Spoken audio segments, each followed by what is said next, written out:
This is Louise Manny, writer and director of Keep Painting Mom, and you're listening to IndieEye Film Awards podcast.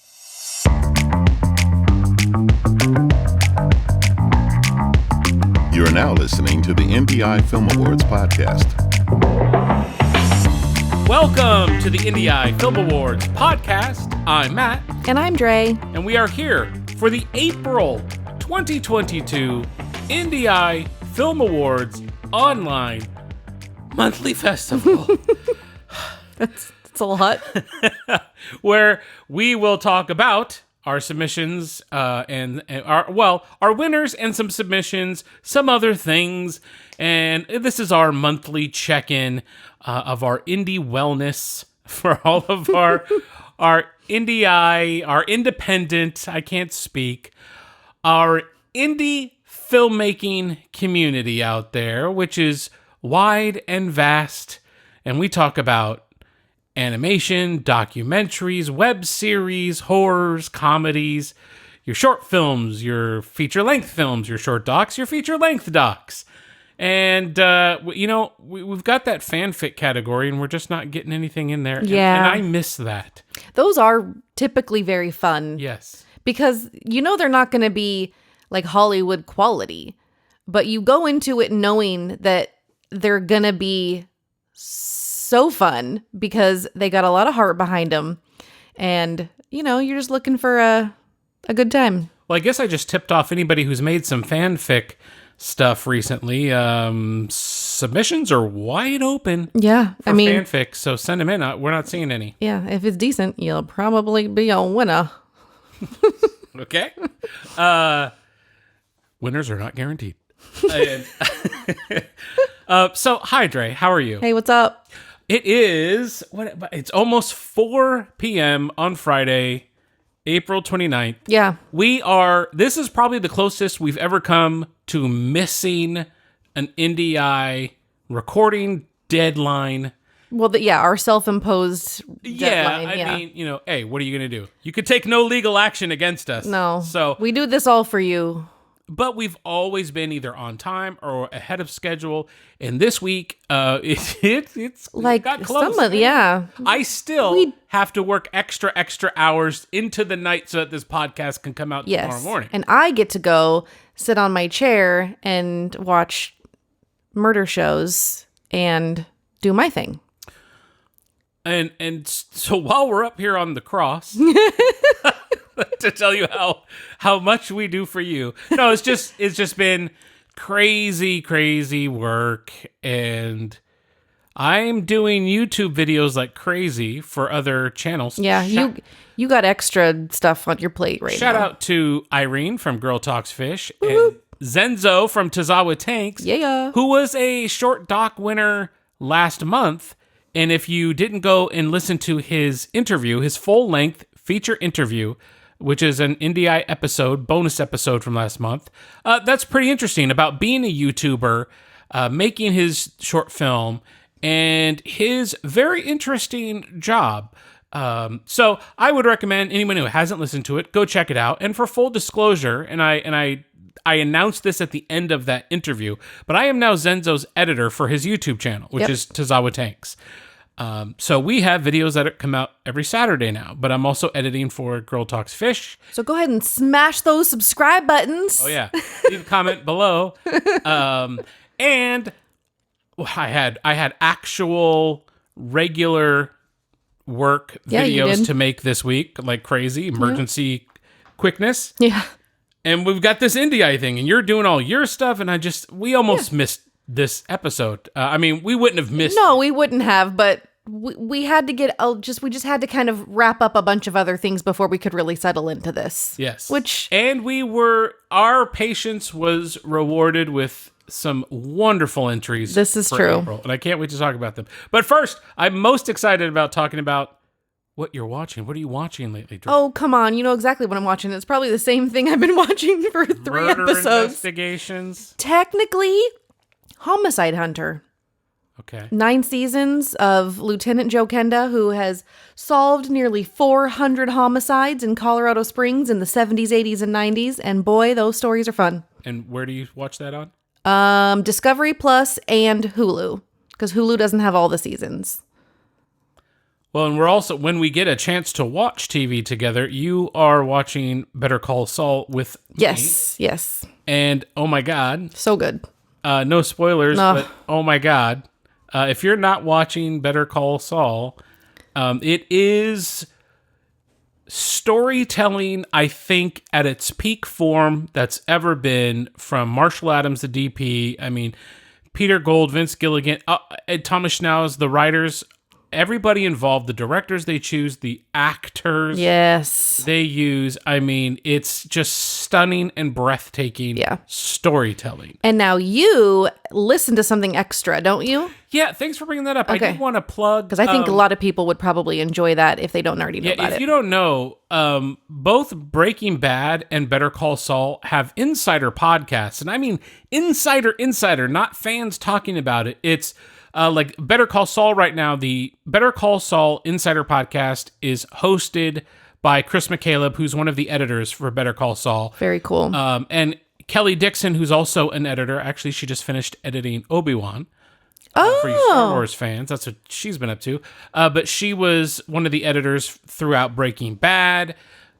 So she's very much involved in the podcast because she started this thing. And so she's an OG on the podcast, but every episode they kind of feature someone pivotal to the episode, or be a director or someone who does the sound, or Vince Gilligan himself. And Michael Mando was just on the last episode, as that was a big episode.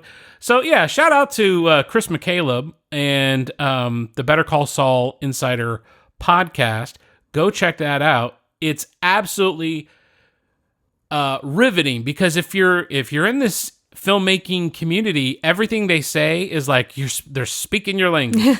They're talking about the reasons for how they did things, and symbolism, lots of that. It's fantastic. So if you want to kind of hear the nomenclature that they use, it's a great little listen. So I guess enough of other people's work. We should probably dive into our own podcast.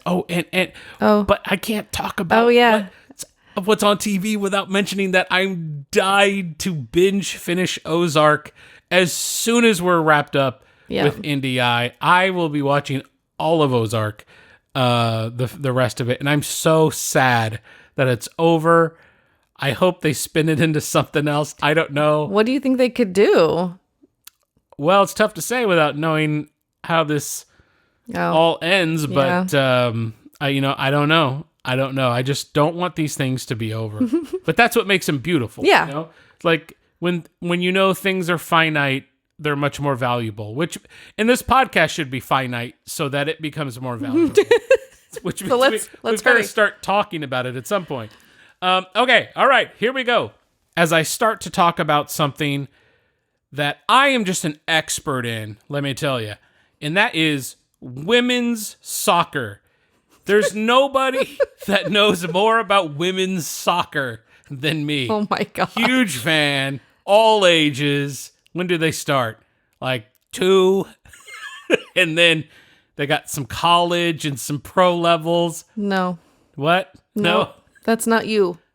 No, that's not me. No. Okay, well, I'll tell you what. It could be, but it is for Nathaniel House, who submitted Downing the Anchors. And number one, I just love that title. But this is a doc short about the 2021 Middle Tennessee State women's soccer team and a game in which they defeat Vanderbilt for the first time since 2013.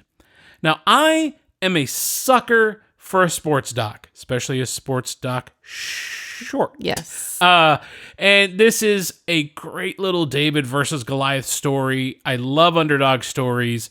And I mean, I've shot them. Oh yeah. That's your bread and butter for a while there. Screenplay ready to go for that real life story. Shout out to the Folsom Bulldogs of Folsom, California. And this is a thoughtful documentary short. And he's got interviews with the players. He has the game footage. He tells the story of what happened really, really well. The story is told well. Now, there are some serious technical issues with sound, frame rate. I mean, well, yeah, there are, things that were out of Nathaniel's control, but things that were within his control. Sure. And I'm sure this was probably a difficult thing to throw together and collect everybody on their schedules and get everything right. And you pretty much only have like one shot when you're interviewing these people about these things. But, aside from some bumps in the production quality overall, it's a great little story to tell. And it's cool that Nathaniel identified this and was able to get these interviews and tell the story. Because who doesn't love when the underdog comes up and beats the big team? So Nathaniel House has earned himself Best Doc Short for April of 2022 for Downing the Anchors. Yay! And a couple of things over at the IndieEye Film Awards website on our winners page, where you can find more information about these projects we're talking about. We will have this doc linked. Its YouTube video will be linked over there, along with an article I was reading about the game itself and the players. So we're going to have that article linked and the YouTube link. So if you want to go see this, check it out. And it's nowhere near Christmas at all, unfortunately, for me. I love Christmas. But Kenneth Perkins made it a little bit more Christmassy with his horror submission called The Fallen Elves. And I'm going to read the synopsis here. A young boy's mother reads a story on Y2K Christmas Eve. That's 1999, folks. About the mysterious fallen elves banished from the North Pole. Could this story from their deep ancestry hold some truth? Jack soon finds that some Christmas fables are better left shelved. All right, an indie horror set around Christmas. In the 90s. Fallen elves. Okay, sure. And then we watched it, and I had way too much fun watching this film. Yeah, it was really fun. I thought it was very well acted. It was very well shot.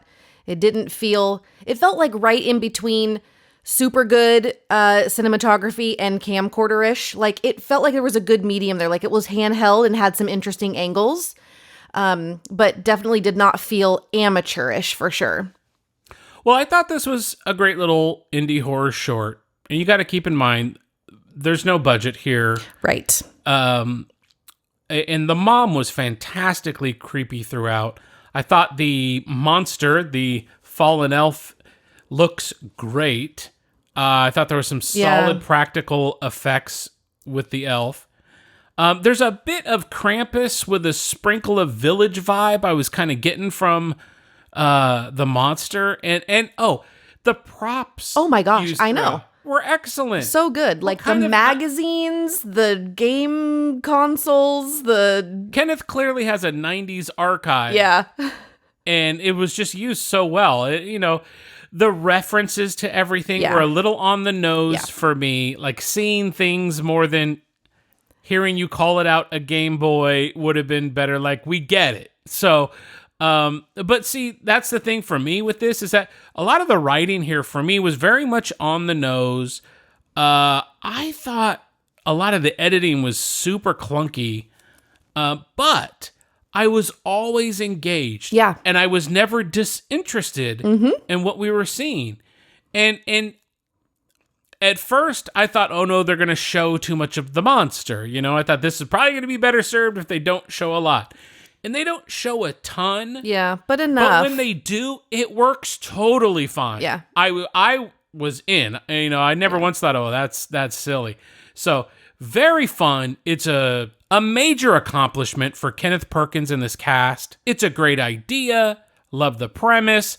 Oh, I don't want to go on without mentioning the animation part. The part where they're actually reading the story from the book was right. fascinating. Like, I probably could have watched the whole thing in just that style. So that was incredible work. That was super high quality in my opinion. And in the end, The Fallen Elves, directed by Kenneth Perkins, wins our best horror for April of 2022. Yay! Good job, Kenneth, and Team the Fallen Elves. And speaking of low budget, we received a very ambitious web series submission called The Divine Intervention, directed by Robert Mercado. Now, I don't hate on anything that's crazy ambitious, because I say go for it. They went all out. Whatever your vision is, try to get it out there. And this is, low budget. And by low budget, I mean no budget. But when you're this ambitious and have no budget, there's going to be a lot of compromises. So the Divine Intervention's not going to get any awards for like production value or anything like that. There was a lot of sound issues, framing issues, lighting issues. It is obviously very run and gun. So there's compromises you're making when you're doing something that's this big with this big of a cast, and it's telling a story of people in a particular town and their relationships. It's a web series. It's like a soap opera almost, but there's some fun in it. There's a lot of comedy that's involved, and I think the cast does a ton of work here. And I loved their energy. I loved their enthusiasm. But considering I am not really the target demographic for this story, it just wasn't for me personally. But that said, I really respect how much effort went into making this. And what the sequence at the end with the sisters. Oh my gosh, we were both cracking up. That was wonderful. I was like, ooh, I like them. Yeah, that made me smile. So Robert Mercado, while, we're going to, obviously you already know the things we're talking about when it comes to the production value, stuff like that. You're the one who has to deal with it and go through the editing and shoot everything, like you're aware. But I really respect the fact that you've got this entire cast involved. You're telling the story, and you're just out there doing it. And everybody looked like they worked really hard. Yeah. I mean, it really, really did look like that. There are enjoyable moments, but at times that low budget quality does just detract from the story for me. Sure. But still, Robert Mercado and The Divine Intervention walk away with our April 2022 Best Web Series. Yay! And I don't always want to get on here and say the negatives. I struggle with that every time we go to record. Like, I don't need to mention that. I don't want to ruin someone's day or put a negative thought in somebody's mind. But then I remember, what's the reason we're here? Yeah. It's to give real feedback. Yeah. So it's not to be your mother and to be like, oh my gosh, Johnny, this is so great. Did I say that out loud? That was a reference. And that's a story I'll tell over on the podcast of Take 22. Yeah, your personal film experience podcast. Yes, which I have put out I put out a new episode last week after we've been so busy for months. So go to, after you're done listening to IndieEye Film Awards, find Take 22, a media production podcast hosted by Matt Gray, and listen to that. But the point is, we're here for constructive criticism. Right, and there can be things that we really bump against that still win. Yeah. We do recognize ambition and effort and the fact that you've completed a project when a lot of people just they just don't. Talk about things that they're going to do. Yeah. And this is a person who actually saw something all the way through from A to Z, and that is absolutely commendable. Well, some things you don't want to see all the way through, and I'm moving on. or some things you don't want to see all of. But we received a really interesting music video submission directed by Asha Cha-Chang. This is called No Pants On. And the synopsis for their video is a music video and pandemic anthem as society adjusts to a new norm of wearing no professional pants during virtual business meetings. Which everybody's experienced. Absolutely. And, throughout the whole quote unquote pandemic time, we've seen the related content come through IndieEye, and some have been really interesting and heartfelt or fresh and new, but for the most part, any pandemic stuff we've received is just It's carbon copy almost. Yep. Like you guys, if you have a pandemic related idea, I guarantee you, so does 100 other people, and it's already out there, and it's, frankly, in my opinion, it's just not interesting. Right. Aren't we all sick of this? So, yeah. However, Asha Cha-Chang, which is so cool. and I'm going to say it like that every time. Okay. Submits this music video, and at first I was like, what is this trash? I'm not even gonna watch this. But of course we watch everything. Yes, we do. And this stupid video is an earworm. Oh my gosh. I could see this being viral. And this isn't like intentionally bad or something like that. No, but yeah, I mean, the song is not written to win a Grammy or anything. Right. It's that the fun they're having in making this is super infectious. Yeah. And the stupid hook won't leave my head. So I think that's a major, major win for Asha Cha-Chang. And it's hilarious because they have different people involved in making this. And I don't know how they reached out to other individuals and were like, shoot video of yourself doing this no pants on dance in your own scenario. So they have like people with their social media handles and stuff on there, also participating. And it's just, it's a great way to just have fun. Yeah, it is a different spin on the pandemic kind of thing. Like, it's a funny poke at something that we've kind of all experienced versus the downer kind of stuff that tends to come through from artsy filmmakers. And I'm still saying, I ain't got no pants on. Just like that, too. So, congratulations to Asha Cha-Chang, who put together something really fun and is now our best music video for April of 2022. Yay! But in addition, there's more? Because she submitted as such, not only did she win best music video, but she's taken home best original song for April of 2022. Well deserved. Yay. Now, everybody listening to this podcast must go to the IndieEyeFilmAwards.com website. Go to the April 2022 winners page, scroll down, and you better watch No Pants On by Asha Cha-Chang, because we have the YouTube video linked there. Yep, it's there right now. All right. Now, on a little more serious note, in stark contrast, with no good segue at all. The next submission we're going to talk about is called Rabbit Girl, directed by Dan McPeak. And this is about a young girl and her imaginary friend have fun in the forest, but not all is as it seems, as her reality begins to crumble on itself. Now, Dan told a wonderful short film story here. There is a beautiful misdirection, and it's after that misdirection that I think this story's beauty really peaks. And obviously, we're not at liberty to really discuss the story itself, but I can say that the camera work was excellent. Yeah. The actors involved are excellent. It was a touching story that gets pretty serious. And Dan McPeak earns our best cinematography for Rabbit Girl for April of 2022. Yay!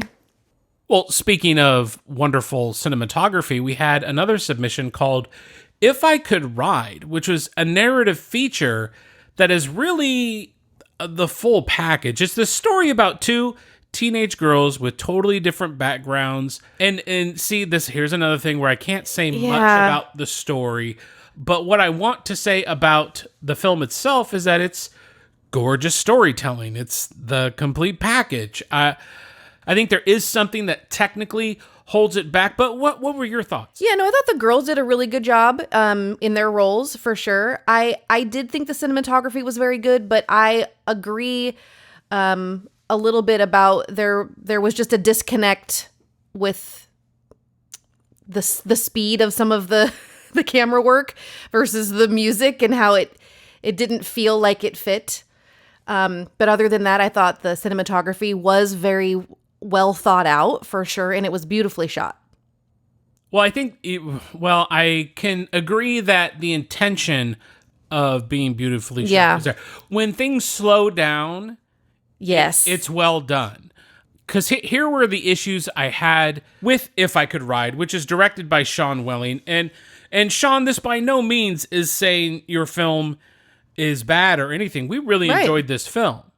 But there was just some things, like if you were my friend and you were in the room and you said, hey, Matt, what did you think? These are the things I would need to tell you to be a good friend, I think. And one is that I just think this whole production would have really benefited from tripods and gimbals. There's so much handheld whipping around stuff where the kinetic nature of that cinematography didn't match the tone for me. I think the screenplay could have used a couple more passes. There were just some really kind of time-wasting lines, and they should have been said differently. And when you're writing, I don't want to get deep into my whole take on writing or anything, but in short, read that screenplay over one more time and think, this sentence, is there a different way I can say it than the way that I wrote it? Yeah. A way to where the subtext actually says the sentence for you, instead of being so on the nose with things or saying things that are obvious and on screen. Just try to find more creative ways to get these things across. And that creates a much larger conversation. Yes. But I just felt like a little bit tighter of a screenplay and some gimbal use, or locking a camera off and letting the action happen in front of it probably would have served the story better. Yeah, I felt like there was a lot of movement where it didn't need to be as well. There is right. Well, but overall, this is a major accomplishment considering everything that's packed into this little indie gem. Yeah, I mean it's 2 hours. Yeah. Oh yeah. Plus, so those little nitpicks aside, Sean Welling, If I Could Ride, is our best narrative feature for April of 2022. Yay! Congratulations, and thank you so much for sharing that wonderful story. And now I'm going to tell you another name. I want you to remember this name. C.J. Colando. He is a director. He is a good one. And the people he gathers to work with are stellar. Yes. CJ is another example of fearless, independent filmmaking and gathering the right people to help him create. 100%. He submitted 2 films to us this month. Overachiever. The first I'm going to talk about is called Maybe Next Year. And here's the synopsis. With a timeshare on the line, 3 couples compete to set up their single friend by midnight on New Year's Eve. So much fun. Oh my God. So, this is definitely one of those films I wish everyone could watch before listening to IndieEye so we could just spill all the beans and talk all about it. But what I will say about this film specifically, Maybe Next Year, directed by C.J. Colando, is that it's freaking hilarious. It's really good. The cast, which is sizable, boy, I get nervous when I see giant casts and party scenes and all this, because this all takes place at a house. Yep. And New Year's Eve party. I mean, there's so much going on. There's so much to it like scares me, because as a director, I'm like, there's so much to manage in getting all of this done. So much production design and getting people in the right places and just getting the walla for Foley and for a background sound and everything. And then directing all of these very specific couples. The cast is just phenomenal. Go ahead. I was going to say, but they're doing so many things within the party where there's so many other people involved, but you never lose sight of those couples and their missions. You really never do. Yes, that's correct. It I'm glad is. you said that. Yeah, it's you're not really distracted by what else is going on. No, I was meant as a director. No. Okay, I know, but I just wanted to say that even though there was so much just distraction, there could have been a lot of distraction. They did a really good job of keeping you focused on what was supposed to be focused on. And I just felt like that was the viewer is always engaged. You're never confused. But you're also never just told what's happening either. The way that it's written is brilliant. It is that show don't tell, and the way that one of the couples thinks that they're winning, the things that they say leads you to just crack up because it is something funny that somebody would say and not just, "Oh my gosh, we're winning, babe." That's a good point. Yeah, it was just very engaging. Absolutely. The pacing is relentless, and it's funny throughout. You don't really get a break. Things don't slow down, and I just think that is such a fantastic quality to have as an editor, as a director. The actors get it, which means must be great communication between CJ and this wonderful, clearly experienced cast. Oh yeah, for sure. And I loved the use of the kind of the fourth wall, the Modern Family style check-ins with the couples. You kind of see where they are, what they're doing, and that that really, really pays off in the end. Yeah, it with does. The credits. I mean, this thing is funny from the start all the way through the credits. Might be one of my most favorite things I've watched. Very memorable. It's certainly the funniest submission to IndieEye I think so far ever. And it's not slapstick funny. It's not. It's tasteful slapstick. There are things that are slapstick that are just. Well, there's violence, people. But no, it's very dependent on the actors delivering good performances. Yes. And casting is directing. Yeah. And you're very clear about who the couples are as people. Their personalities are not just like blanket personalities, blanket people. They're very specific characters that really play into who they're supposed to be, which is good because it's hard when every character kind of just feels the same. And maybe they even look the same, and you're trying to get a feel in a very short amount of time who these people are. And this short film makes it very apparent very early on what kind of people they are. Right. Yeah. And this is ambitious filmmaking done right. And kind of what when we talk about something like The Divine Intervention, well, there's a lot of area they're covering. They're like, this is taking place in an entire town, so there's a lot going on. And what CJ has done really wisely here with Maybe Next Year and with the other film that we're going to talk about is that it's centered in one location. Yep. So if you're going to have a lot of cast, one location really helps. When you're not doing these multiple location things, it really helps you have time to make sure you're directing the way you'd like, and communicating with the actors and giving the actors the proper opportunity to be in this space and be these characters. And I just really enjoyed that these actors involved in Maybe Next Year were always 100% their character. Yeah. It never felt like they were just waiting to read their line or say their line. Everyone was giving it everything. Yeah. And even in really great, well-directed moments when there are no lines, it's just awkward looks on faces. It's wonderful. It's magic. It's great. And we're not even done talking about some of these cast members. Yeah. And I almost skipped this part because there's so much to talk about. But CJ Calando, your Maybe Next Year wins our best comedy short for April of 2022. Yay!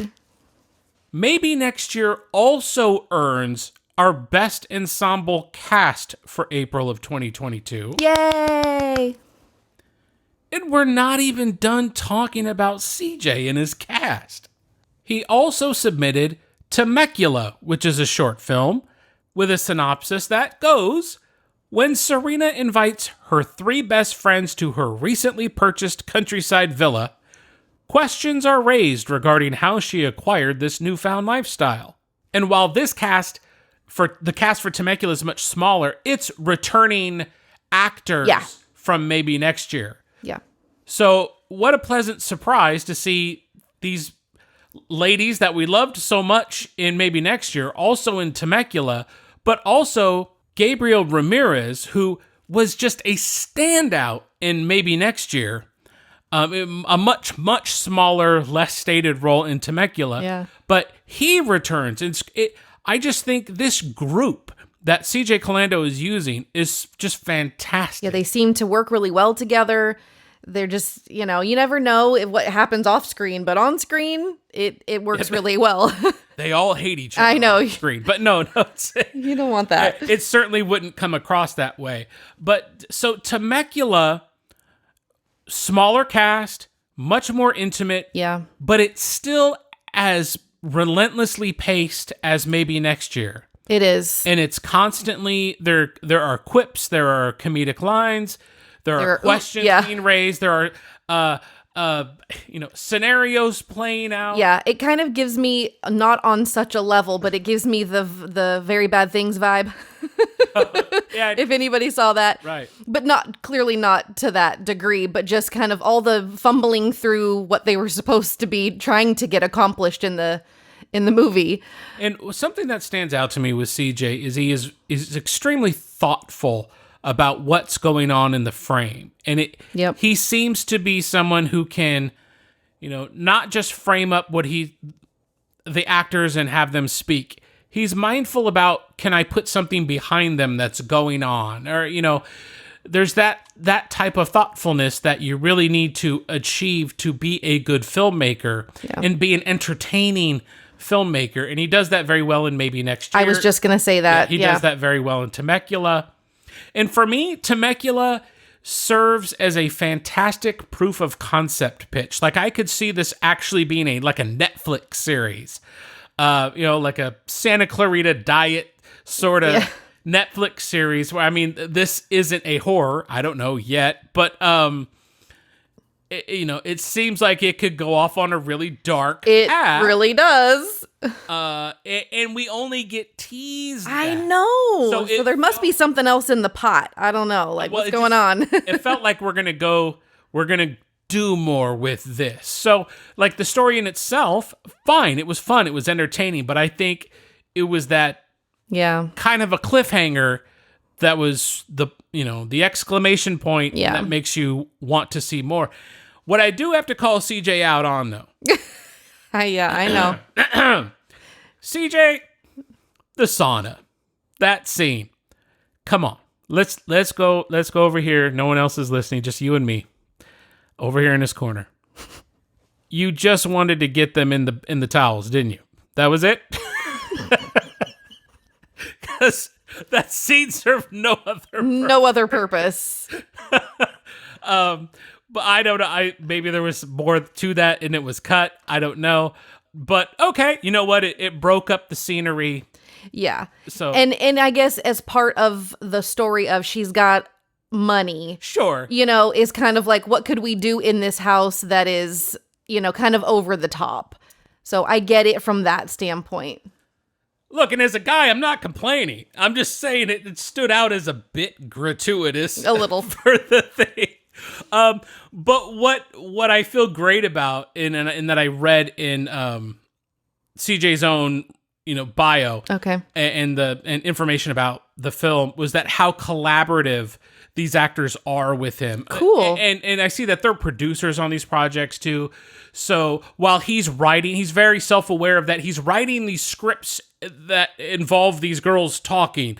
And he allows room for them to go, okay, I would never say this. Right. This would be better. And I have experience with that as well. That's very helpful.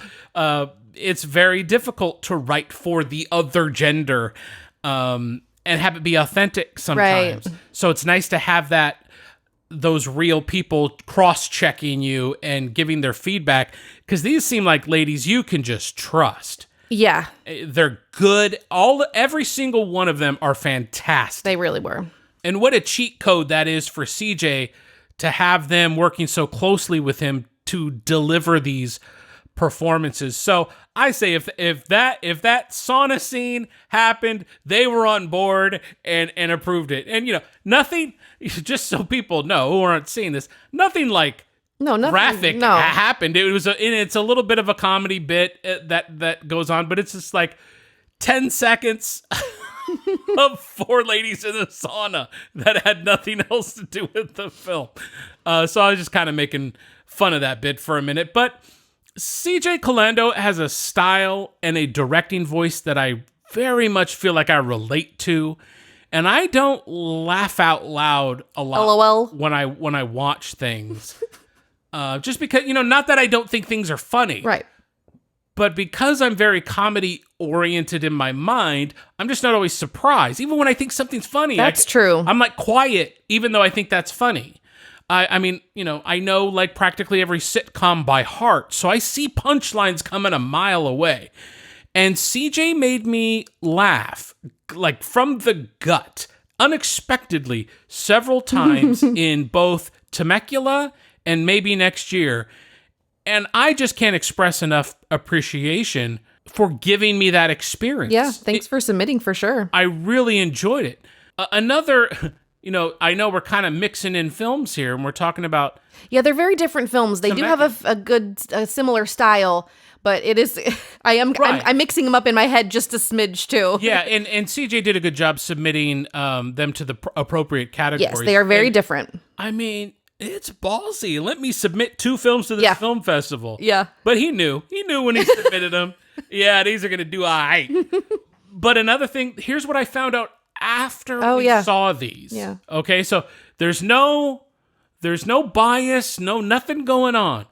But if you're an IndieEye listener, you know how much we're a fan of both Mally Corrigan and Dante Albane, who created the Alpines and several other things. But mostly known right now for the Alpines and all the awards it's won. And go find the Alpines on your favorite streaming service today. But Mally Corrigan went to college with CJ Calando. They both went to Penn State, linebacker U. And Mally and her significant other are extras in Maybe Next Year. Well, so's Dante. Yeah. I saw him. Did you see Dante? I thought I did, but then it passed too quickly, and I'm pretty sure it was him. Then yes, if you don't say anything. Okay, but if you're saying it passed too quickly. Yeah. Yes. Okay. He already confirmed that. Okay. So, anyways, back to the podcast. So they're extras in Maybe Next Year. And I thought that was a really cool connection. I mean, you got some of my favorite filmmakers out there working together. I think it's fantastic. And just goes Love to see it. Oh. I almost went a whole day without hearing that awful phrase. I know. I just had to give it to you. Anyways, back to CJ's stuff here. Let's just cap this off with stating the obvious. Temecula, directed by CJ Calando, wins our Best Narrative Short for April of 2022. Yay!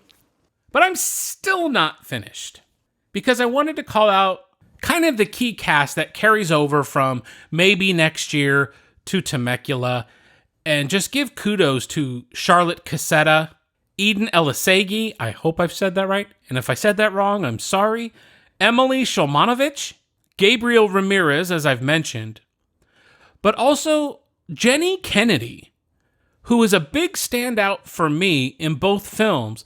Now, this is a very difficult thing to do because I think all of these people were working very well with each other and made each other even better by working together so well.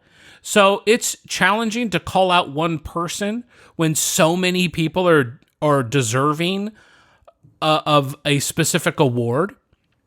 But we have given Maybe Next Year Best Ensemble Cast. Yeah, so everybody is a winner. I mean, absolutely.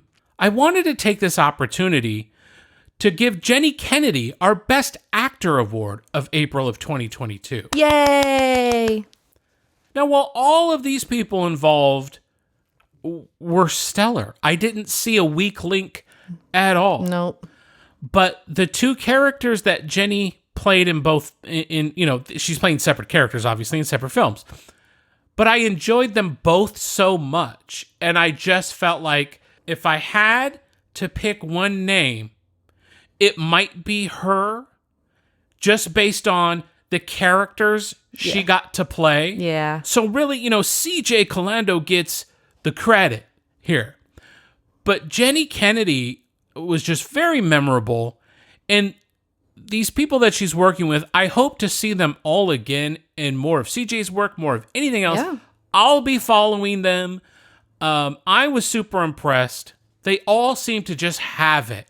That acting talent, that natural ability that makes the job fun for directors. And the audience. Yes, very much so.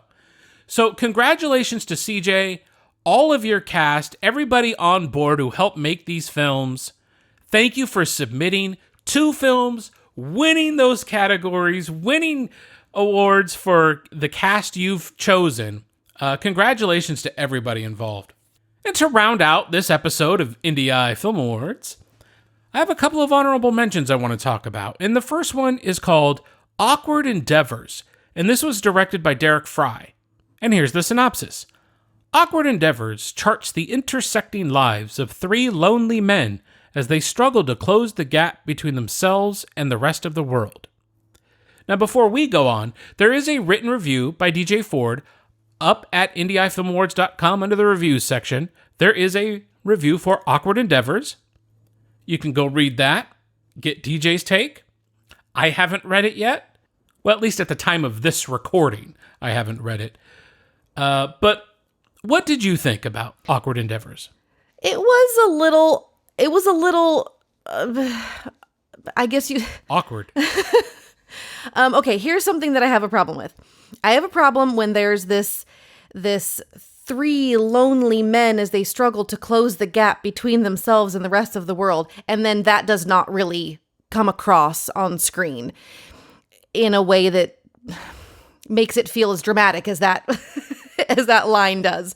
It just, you don't understand some of the connections between some of the people, and I don't know. It fell flat for me personally.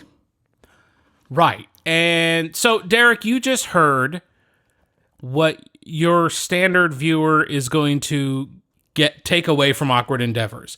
Because now I'll fill you in on a little piece of information, Dre. Oh.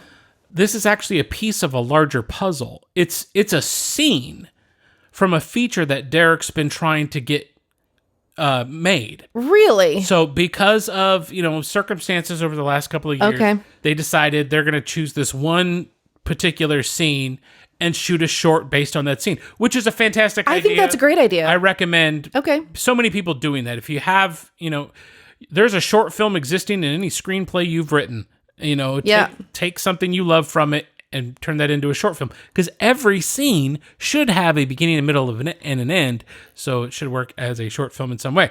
But there's no way to know that if you were to just, play this on an indie film, if this was screening somewhere, the audience wouldn't have the opportunity to have this in full context.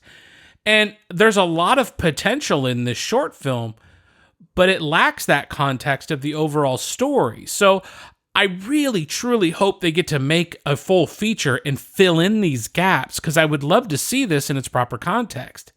And what we're getting here is a pizza delivery guy trying to come in and do piano lessons with someone he has a crush on. Yep. Which was, I thought, such a fun premise. Now, you mentioned not knowing that who's lonely. Who's lonely? Yeah, you have no idea. No. You read a synopsis and you have no idea based on what's going on here in the frame. Right. Now, I thought for this particular short film, there was an opportunity in the beginning where the guy gets out of his car and takes his piano lesson book with him, and it uncovers a Guns and Ammo magazine underneath. Now, for me, not having any context about who this guy is, that could have been an opportunity to have like a singles classified ad or some sort of looking for love sort of book, or how to find love for dummies. Something that told the audience, oh, this is where he is or what he's trying to do. Because we don't really know his motivation.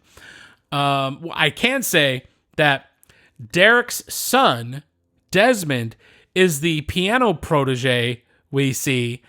And I thought that kid was so funny. Yeah. When I saw, the guy goes into the piano lesson and a kid is finishing up with the teacher. And the opportunity is just hanging out there for this, because this kid's brilliant. Playing the piano, he's excellent. And our pizza delivery guy who's trying to get a date with the piano teacher, or trying to hook up with the piano teacher, is watching this kid play beautifully, and there's just this awkward moment where the kid, who's wonderful, looks over at him, and he's, he knows he's not going to be that good, and it was a nice little moment. I love what they did there, and then in reading the cast, I realized, oh, this is Derek Fry's son. That's so cool. So what a cool little thing you get to put in there. And Desmond's little grunt thing I thought was cute. So great job with that specifically. And I did want to mention David Amadio as Paul, the M. Night Shyamalan fan. Because that bit was played really well. It was, and I understood the purpose. I'm all for like a comedic, kind of character, someone to kind of add a little bit of sprinkle in the funny. I thought he did a really good job of popping up in places and being, being very obnoxious, the obnoxious neighbor that won't shut up. But without any of the bookends of the film, it was completely unnecessary, out of context. I didn't know if that was the dad of the kid who was having a piano lesson, waiting for, I didn't know, Well, and we say all this, Derek, to let you know that, I see all of the potential that's here. And I bet the bigger story is very fun also. But in this little piece submitted as a short film, it doesn't present itself as a short film because there's no real beginning, middle, and end. It's just like a chunk of a story. We don't really know what we're rooting for, and there's just some... I love the awkward stuff involved, and I like the end with the couple. It was very sweet. You kind of got to wrap that up, but that's, speaking of wrapping things up. Sure, well, absolutely. Awkward Endeavors is an honorable mention for us. And Derek Fry should be very proud of what he's been able to put together. Yep. And I think there's a lot of potential, a lot of things to pull from. There are some things to improve, but I look forward to seeing what else Derek does, and I hope we get to see the whole thing at some point, because this has a lot of promise, and good job to them for putting this together. And another kind of again, something without a lot of context, and from what I read about our next project, is that it was part of a 3-part series. It almost plays like a web series kind of a thing, but it just really has no place, in my opinion. It's not anything. But it is called Sense of Wonder, and it's directed by Brian Gregory. And here's the premise. Once upon a time, before the internet, 3 friends navigated the wilds of childhood along their favorite Texas river. Sense of Wonder, One Small Step, is part of a limited short film series consisting of 3 films set in the 60s and 70s. Now again, it lacks context. Yeah. And I understand, I understand where we are and what we're doing, but I don't know why these kids are doing it. This particular video film that we received it's like a long collection of these boys just kind of doing things around a river. And I'm talking about very minimal dialogue, lots of walking, lots of swimming. Yeah. And I mean, if the point is, hey, kids used to go out and do things instead of sit on their video games and phones and all that. Totally get that. I get it. Yeah. I'm a fan of calling attention to that. There needs to be more dirt on our children. But as a short film, this was just incredibly boring. Yeah. You got a critically acclaimed film there? It was. It felt like a lot of shots were repeated. It felt like they had no purpose. They were just shots to have shots of underwater feet, and it just... I'd like to believe that we were dropped in the middle of something without having proper context. But again, that doesn't serve me as the viewer. Right. And it's certainly not going to, help get an award or anything here. I mean, in my opinion, the best use of Sense of Wonder would have been including all three and submitting it as a web series. Absolutely. I was going to say the same thing. And yeah, we have part two of 3 parts, and it was kind of awkward. But we're talking about ambition in this episode quite a bit. And I thought this was super ambitious. Brian Gregory got these kids to go do all this stuff in the dirt and the mud, and it was a lot of outside stuff. It's that's a tough environment. Yeah, there's some fun stuff underwater. There's some creative shots out there within nature. It has merit as something that has a lot of potential to be entertaining. Yeah, it's just that the way it's cut, isn't and put together, and without the context of anything else going on, it just wasn't. However, all of the work and, quite frankly, the premise, which is touching, earns Sense of Wonder an honorable mention for April of 2022. So congratulations, Brian Gregory, and thank you for sharing that with us. Well, thanks to everyone for submitting and for listening. And we would like to remind you to please get your laurels from your emails if you have so deserved and won an award. But also, all the winners can be followed and linked up. They'll all be at IndieEyeFilmAwards.com. And IndieEyeFilmAwards.com. That's IndieEyeFilmAwards.com. Thank you. We just wanted to remind you where you can find us.